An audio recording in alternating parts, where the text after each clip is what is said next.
In today's video, I'm going to teach you how to edit group email in Outlook and effectively add or remove members from a group in Outlook. The goal here is to make sure you're able to manage your group communication seamlessly, ensuring all necessary parties are looped in and unnecessary ones are pruned out.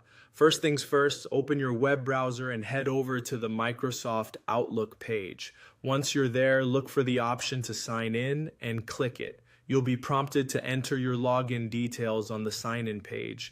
Type in your credentials carefully. After you've filled in your information, simply click Next to log in. Upon successfully signing in, you'll land on the Outlook dashboard. It's important to note here that while we can't directly edit the group email, we do have the capability to create an email within the group that everyone will receive. This is incredibly useful for group announcements or discussions that require everyone to be on the same page. To start managing your groups, look towards the upper left corner of your screen.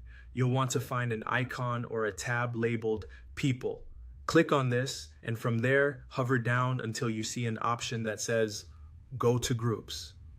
Clicking on this will transport you to an overview of all your current groups. Now, you'll see a list of all your groups. Select the group you want to work with by clicking on its name.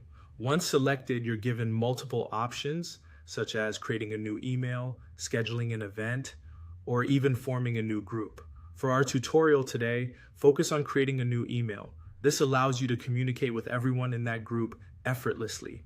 Simply click on Create New Mail. In the composing window, fill in the recipient and add a subject line. When you're ready, hit send. Rest assured, each member of the group will receive this email in their inbox. Similarly, if it's calendar management you're after, any event you add will notify all members as well.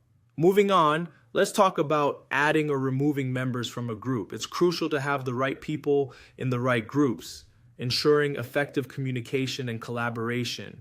While the steps for adding and removing members may not be listed in this tutorial, they're typically straightforward and involve accessing the group settings where you can easily update membership as per your needs. And there you have it. With these instructions, you're now equipped to manage group emails and maintain streamlined group communication in Outlook.